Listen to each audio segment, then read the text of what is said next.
हमरे harmonium master बाबू विमलेश कुमार जी बिरहा के लाइन दर्द दे बाटे और बिरहा के श्रोता बंधु यहाँ कुछ बताने की जरूरत नहीं है, यही के कहल जला बिरहा जौन हम बतावे के जौन हम बतावे हम जब लड़का रही तो उस समय तो गावा एक बिरहा और बिरहा की धुन हो। कौन धुन बना?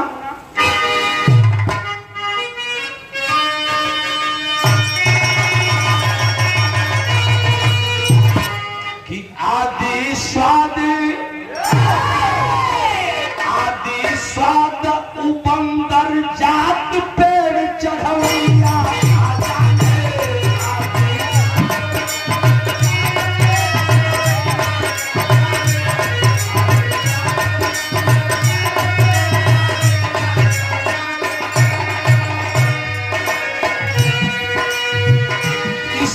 को हमारे मऊ जनपद के रहने वाले जो पहले आजमगढ़ था वो समय बिरहिया भैलन बिरहा न गावा जंग बनाओ। उस्ताद आजकल की बिरहियन से पूछ देगा कि जंग का होता तो बता दो यहाँ की जंग का होता। नाम बारेश्वर उस्ताद हमको पूरा अगर भूल नहीं रहा हूँ तो पूरी अच्छी तरह याद है। इसी बिल्खरा रोड में माननीय मुलायम सिंह जी आए थे और उनको यश भारती पुरस्कार दिया।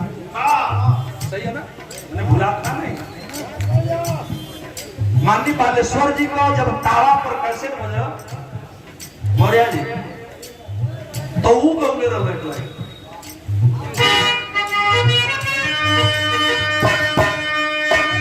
कि दुश्मन मिले सवेरे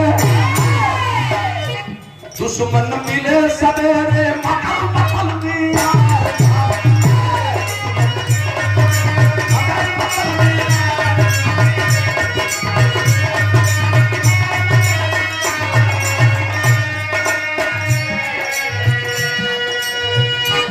एक सौ मिले सवेरे दुश्मन मिले सवेरे मकर बदल दिया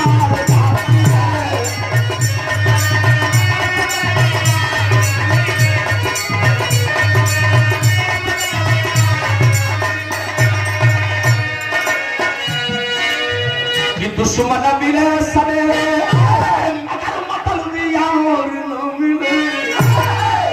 एगो लाइन बड़ी बेजोड़ कहले कि रडुहा रह जन्म भर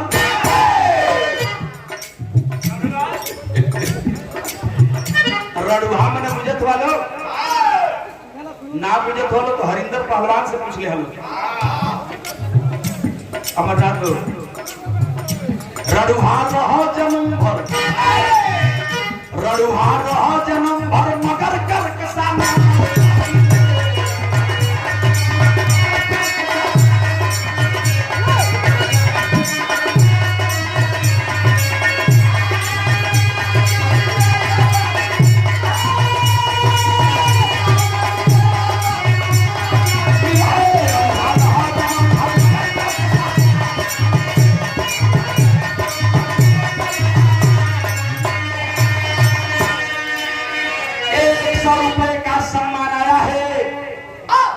के श्रोता बंधु कहो उठक बैठक प्रेम से हो, शोर शराबा न हो और गीत से दिमाग न हटे। एक चर्चा मैं करने चल रहा हूँ। खबरिया संघ वाले भाइयों को बधाई देता हूँ, हर राम भैया और साथी को बधाई देता हूँ। इसलिए यह समय बड़ा अमूल्य है। सब्जी व्यापार मंडल के भाइयों को सम्मान देते हुए एक लाइन कह रहा हूँ। 100 रुपए का सम्मान आया है।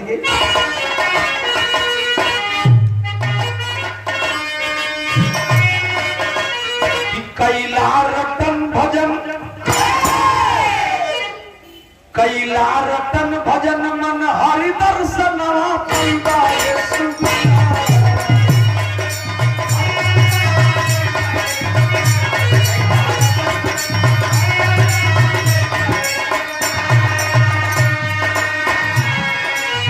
आज लोगों के पास समय कहाँ है कि लोग भक्ति भजन भजन में मन लगा ले, लेकिन ये सच्चाई है बाबूजी। कवि जी इशारा कर रहे हैं कि बिरहा के श्रोता बंधुओं, गौरी शंकराचार्य चाइलेंज देकर के कहता है, संत रैदास ने कहा कि मन चंगा तो कटौती में दिल सही है, तो अगर याद कर लोगे तो भगवान भी मिले हैं। और ऐसा नहीं है, ये धरती पर जब जब लोगों ने याद किया तब तक भगवान मिले, यह हर युगों का प्रमाण रहा है। कंवरिया संघ वाले भाइयों को आस्था लेकर के जाते हैं बोल बोल, और आस्था से लौट कर आते हैं तो बड़ा उमंग होता है। ये बिरहा कर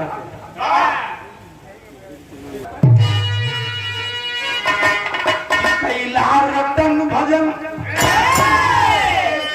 कैला रतन भजन मन हरि दर्शन पैता है।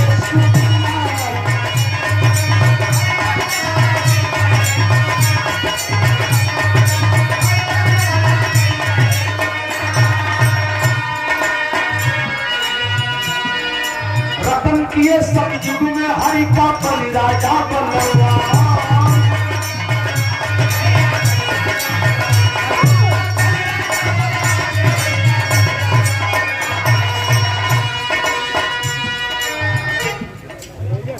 ₹100 का सम्मान आया है आपका सेवक बड़े भाई, और जिन्हें भी आप याद करेंगे तो भगवान को आना पड़ा है।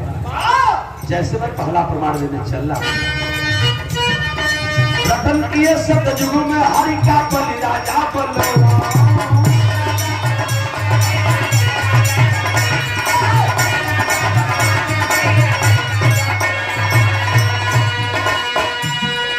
पावन दरवाजा पर दर्शन देते हैं भगवान, हरि का रोज मिला, हरि का रोज मिला दर्शावा अपना बंदा है।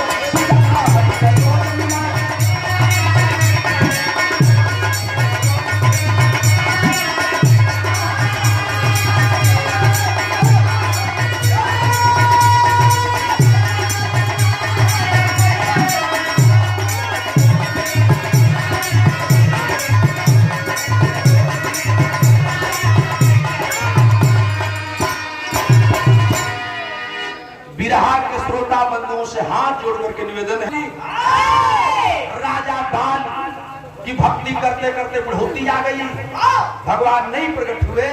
लेकिन एक दिन जब भक्ति पूरी हुई तो तीनों लोक के मालिक भगवान विष्णु लक्ष्मी के साथ में प्रकट हुए। दोनों प्राणी प्रकट हो गई ना, गलम बेटा जो मन करे तो मांगला बाज कहा कि हमके देवो था, बहुत हम पूछना चाहिए कि जवन मंगवा कौन दे, कि हम जो मांगत तो दे देला। 3 बचन रहना बाली अकल भगवान अगर कुछ देहल चाहत हुआ ना तो हमारे कई चाह कि जब हम उठी आज जेहर से निकली तो तोहरा दर्शन पाई। भगवान एवं मस्त तक कह देना, लेकिन राजा बाली का 52 गो द्वार रहा। ये हम न बतावत, हिंदू धर्म का ग्रंथ बतावला कि राजा बाली का 52 गो द्वार रहा। अब भगवान फंस गए। पहले तो लक्ष्मी जी के लेके बाल के पूरा घरवा के घोड़ियाओं के कब कौने दुआरी से निकल जी, अगर निकल जी हम बाली हमारे दर्शन में पहिए तो बतिया छूट हो जाए। लक्ष्मी जी कहली कि भगवान तू इनको भगवान आई तुहार भगत, तू घोड़ियावा हमके छोड़ा।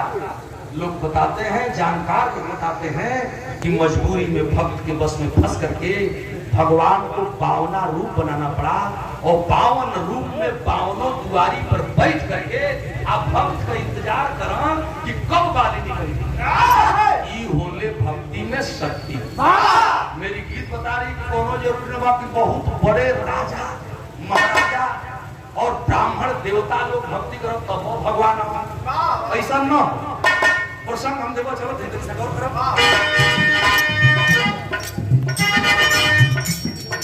रतन किए सब युगों में हरि का बलि राजा बलवा।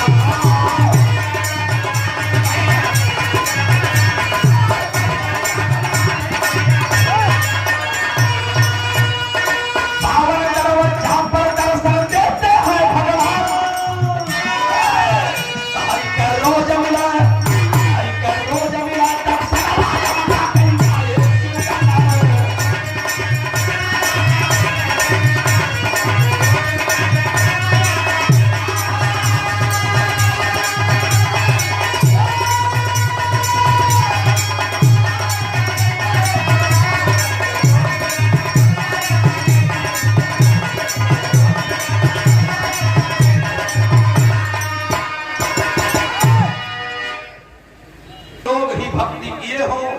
भगवान आए हैं। प्रमाण मिलता है कि जब छोटे बच्चे भी भक्ति किए तो भगवान को आना पड़ा। जैसे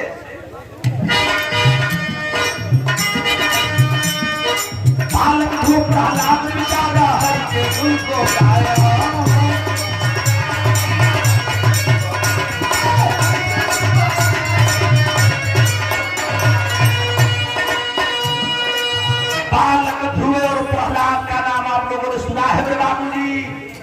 बच्चे थे दोनों बच्चे और बचपन में ही भगवान से नेह लग गई, प्रेम लग गया तो वह हुआ। बालक जो प्रहलाद बिचारा हरि के गुण को गाया,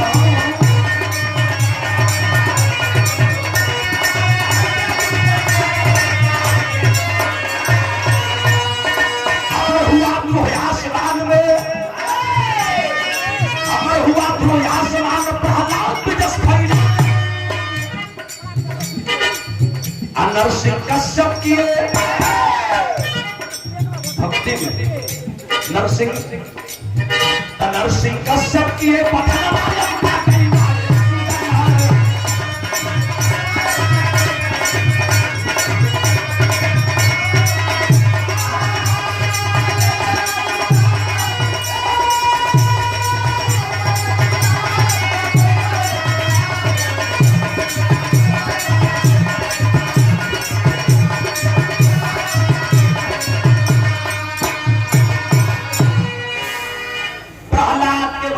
प्रसन्न होकर के हरि विष्णु भगवान को आना पड़ा और भगवान को दर्शन ही नहीं देना पड़ा।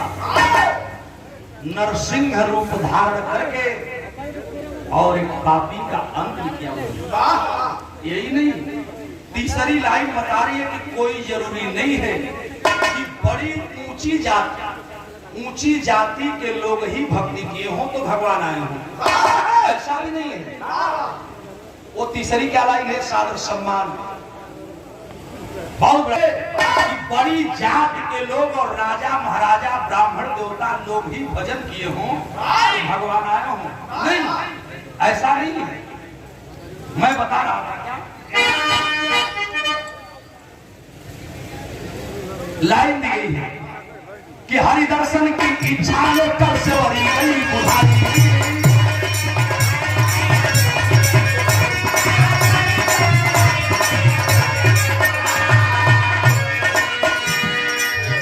सेवरी माई का नाम आप लोग सुन ले बाटे। मतारी सेवरी जात का मुसहरिन लिंग के दलित में अति दलित, दलित में भी जिनको अति दलित कहा गया। केवल माता के दिमाग में गुरु ने एक ही बात कहा, मतंग ऋषि ने बताया कि एक दिन भगवान आएंगे। माई सेवरी के दिमाग में बैठ गई कि भगवान हमारी कुटिया पर देखो तो सोचा लगली कि भगवान नहीं है तो उनके कहाँ बैठाई। गरीब आदमी देखो बड़ा कमी हो गई, लोग सोचा लो कि हमारी दीवारे पर दोनों एमपी विधायक मंत्री आ जाइए, इनके कहाँ बैठाई, कौन पीढ़ा दे, का खियाई का पियाई, कितना सेवा कर ले। भाई सेवरी के दिमाग में आयल कि जहिया भगवान नहीं था मतलब बैठू के जगह में तो बैठाई कहाँ। तो रोज सुबह उठते ही माई सेवरी एक चटाई भी ना और चटैया बिन करके वही के बिछा के बैठ करके भगवान का इंतजार करा। शाम हो जा भगवान न हुआ तो माई सेवरी वो चटैया के उजाड़ दे और उजाड़ के फिर फेंक दे, आज बिहने यहाँ तो फिर माई सेवरी बिहार भेले वो नई चटाई बिना होके बिछा के इंतजार करा। आजो भगवान ना हुआ यह करत करत चटैया बिन के बिछा के रोज भगवान का इंतजार करा कि भगवान नहीं है। और भगवान नाइला बुढ़ौती आ गई। लेकिन जिस दिन माँ सेवरी की भजन पूरी हुई, मजबूर होकर के भगवान को सेवरी के कुटिया पर आना पड़ा। भक्ति कुछ न रहे, चटाई बिन के भगवान का इंतजार कर, यह प्रेम हो। लेकिन जब भगवान आई और बात बिगड़ गई। गरीब आदमी के द्वारी बड़वार आदमी आ गए, घबरा न जी।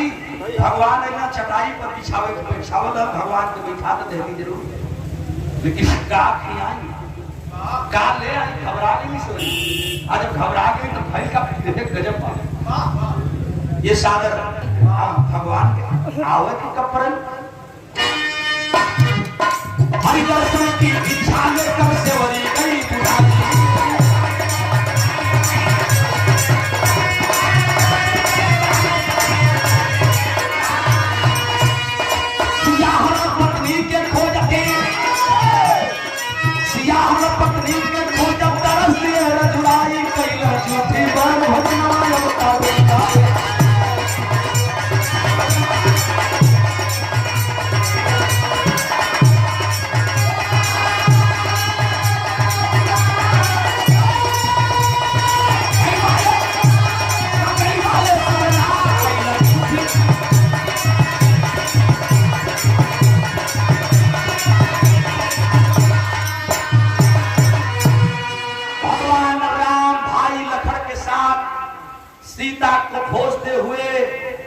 उसी आश्रम की तरफ पहुंचे जहां माई सेवरी के कुटिया है। चटाई बिछा के माई जो हतली बैठावे के भगवान के बैठा देली। सोचे लगली कि का खियाई तो के घरवा में जा दो घरवा में पूछिए ना का खियाई देरी होत बा। माई सेवरी सोचे लगली कि अब का देई तो निगाह पर दुवरिया पे के बैर के गाछ रहल, बैर के पेड़ रहल पर बैर फरल। सेवरी माई सोचली कि भगवान के बैर खियाई, बैर तूर के भगवान के खियावे खातिर तैयार करे लगली। आ तौले पंडित जी माई के दिमाग में आल कि ना कुल बैरिया भगवान के न दे, जवन सबसे मीठ होई ऊ बैरिया भगवान के दे। देखो भक्ति मीठकी बैर का पता कैसे चली कि कौन मीठ बा। अंबिका बाबू तो ओकरे खातिर मीठ कौन हो सेवरी माई लगली चीख। बैरिया चीखत करे खातिर है कि सबसे मीठकी बैरिया भगवान के दे, लेकिन चीखत नहीं हो के करे बदे। लेकिन ई बतिया भुलावे ना कि जब हम बैरिया चीखत बाटी तो ई झूठ भी हो जाता। भारी भक्ति लेकिन मन में प्रेम है तो भगवान को बेर देती है और सेवरी की झूठी बेर को भगवान को खाना पड़ा। कुछ लोग बतावल कि लखन लाल देख ले झूठ खातू मोन खाई फेंक दल घुमा के बेरिया। लोग कहल कि जब फेंकल तो हम न कहते कि लोग कहल। हिंदू धर्म के प्रवचनकर्ता लोग कहते हैं कि बैर जाके गिरल धौलागिरी पहाड़ पर उह संजीवनी बूटी बचल जोने से लखनलाल को प्राण बचल। देवर हमर कोनो टिप्पणी न बा, हम के गलत थोड़े रही, लेकिन भाव कितना ऊंचा है जरा देखिए। सागर दुर्गा चेता के घर भक्ति भोग लगाए।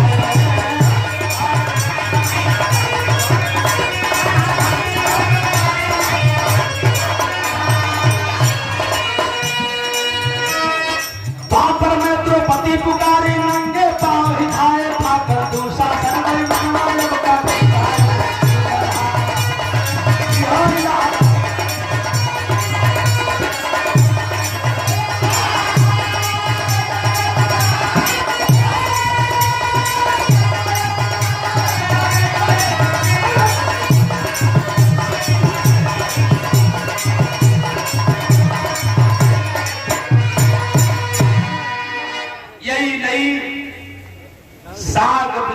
चेता के घर भक्ति भोग लगाए। लोग कहल कि साग विदुर चेता चमार के घर भगवान को भक्ति में जाकर खिचड़ी खाना पड़ा। मेवा मिष्ठान दुर्योधन का त्याग के द्रौपदी जब पुकारी तो राखी की कीमत चुकाने के लिए भाई ने साड़ी का करखन्ना तोड़ दिया। ये उदाहरण है, मेरा देश बताता है, मेरा धर्म बताता है, मेरे यहाँ के लोग बताते हैं। इसीलिए मैंने लिखा इस लाइन में। वही नहीं तभी नहीं देवता दापर यही नहीं तभी नहीं आज लोग बात मारते कहाँ भगवान हुआ कौन शक्ति है। खैर इस पर भी मेरा कोई बहस नहीं है, लेकिन भगवान आप भक्ति शक्ति को कौन बात बताई। मधुबन की लगवाए वो पाती है। एगो लड़का जन्मल हमरे एक भाई के घर लड़का रहल तनी सा ओझा टेढ़ मार रहल लड़का टेढ़ा रहल कपड़ा कुछ दबाल रहल। लोग भगवान का तो फर्स्ट क्लास का मंदिर बन गए। आइए मैं बता रहा हूँ क्या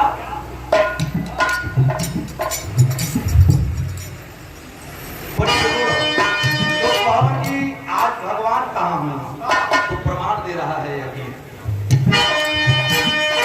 कलयुग में कबीर रविदास कुटी में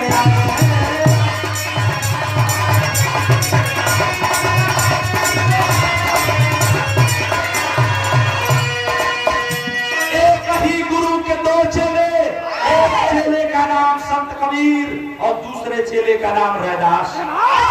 संत रमानंद के दोनों चेले थे। लोग कहते हैं कबीर को चेला बनाने के लिए रमानंद तैयार नहीं थे, लेकिन कबीर ने ठान लिया कि मैं गुरु की शरण में रह करके लोगों को उपदेश दूंगा।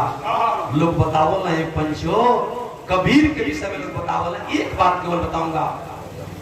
कबीर के विषय में लोग बताता है कि जिंदगी बस वाली काशी मरे के मेरी मगहर के काशी नगर में भक्ति भजन के लोग कहो कि काशी में मरे वाले के स्वर्ग मिलला, आज मगहर में मरेला के नरक मिलला। हाथ जोड़ कटार के बैठ गए कबीर। लेकिन लोग बताओ ना कि जब मरे के घड़ी आई तो प्रकृति का नियम और घोड़ा के साथ में उड़ करके ये मगहर में मगहर हो कहाँ हो। आंख से के बाद देख ले आपको देखिए चीज बताऊंगा मैं आपके विषय में। जे भाई नौसर गई नहीं, गोरखपुर से पहले नौसर चौराहा है, वहीं से जब खलीलाबाद की तरफ जाएंगे बस्ती की तरफ 14 किलोमीटर आगे जाने के बाद मगहर पड़ता है। हर साल मेला भी लगला, हर साल बिरहा भी होला। लेकिन ये वो अभाग्य रहा कि हमारे मऊ का एक सितारा बिरहा गायक वहीं जा रहे थे और दुर्भाग्य से नहीं रहे दुनिया में, तब से बिरहा बन। 2-4 बार अपने आपके बच्चा के भी जाए तो मौका मिलेगा। हमने आंखों से देखा है। लोग बतावा ना कि जब कबीर मुगल लगा वो समय के बाद बताइए थे कबीर साहब जब मरे तब एक तरफ हिंदू जुट गए, दूसरी तरफ मुसलमान। कबीर के लाश के पास मुस्लिम कहने लगे कि कबीर मुसलमान थे, हम इनकी लाश को दफनाएंगे। हिंदू कहने लगे कबीर हिंदू थे, हम इनकी लाश को जलाएंगे। दोनों मजहबी लोगों में दंगा छिड़ गया, झगड़ा होता लगल, लाठी भाला पल्लम फरसा निकल गए। लसिया के लोग खींचा खा के तैयार हो गए, जेल ले जाई वह दफनाई चाहे फूकी। एक तरफ हिंदू दूसरे तरफ मुसलमान। बार प्रकृति का नियम, प्रकृति को बनाने वाले हो ईश्वर को बधाई देता हूँ। जब वहाँ हिंदू मजहबी दंगा छिड़ गया तो लोग बताओ है पंचो लिखा बात बताओ थी कक्षा 5 के हिंदी में हम पढ़ लसिया भई का जब दोनों से लोग जुटला तो लसिया ओरिजिन गायब हो गया। लसिया गायब हो गया, बोल की लसिया की जगहिया दूठे फूल मिले। एक फूल को हिंदू लोगों ने लिया, दूसरे फूल को मुस्लिमों ने लिया। एक तरफ दफनाए गए, दूसरे तरफ जलाए गए। ये हुए संत कबीर। और आंखों देखी मैं क्या बात बता रहा था, जब बिरहा गावे गई तो एक का दीवार, बीच में एक दीवार और एक ही दीवार पर एक तरफ पूरब तरफ मंदिर और एक तरफ मस्जिद। एक ही दीवार पर आज भी मगहर में वो दोनों निशानी है, एक तरफ मस्जिद एक तरफ मंदिर बना हुआ है और दोनों पर संत कबीर का उपदेश भी है। आंखों देखी बात मैं आपको बता रहा हूँ, जरा आखिरी लाइन देखा। कबीर रैदास कुटी में आए हैं,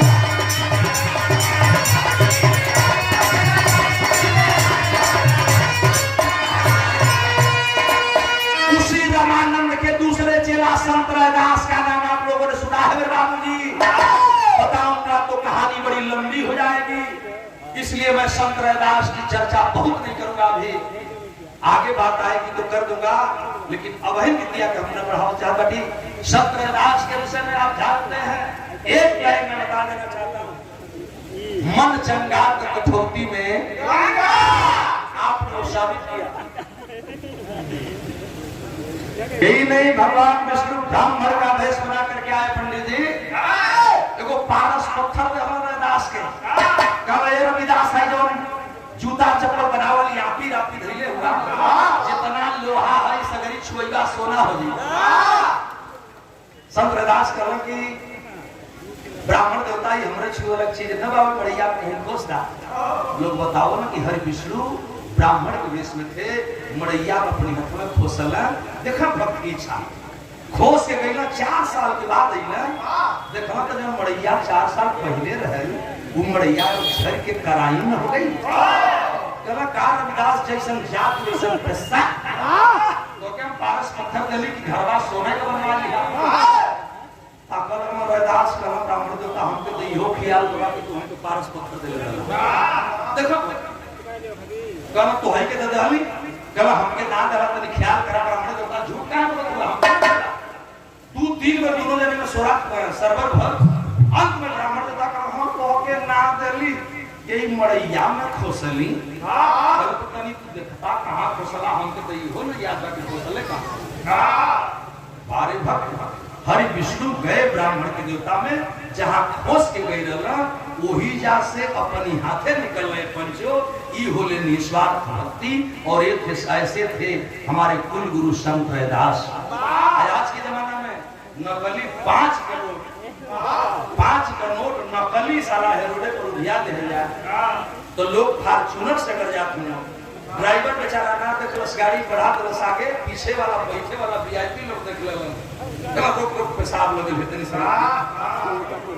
अब ड्राइवर ना समझे थे नकली नोट है, लेकिन 5 रुपया की नोट खातिर फॉर्च्यूनर रुक जाई उतर जाई है लोग आ उतर करके ऐसा लपक के धरे हैं पंडित जी देखल लपक के झट धर लेते कोई देखला त ना लग बैठ जी है इतना मानसिकता गिर गल तो फिर भगवान का ये सादर सम्मान आए हैं 1000 रुपये पुरस्कार कि अगर दिल के अंदर भक्ति भाव सही है तो हरि को आना पड़ता है। और या संघ के लोगों ने सिद्ध कर दिया है।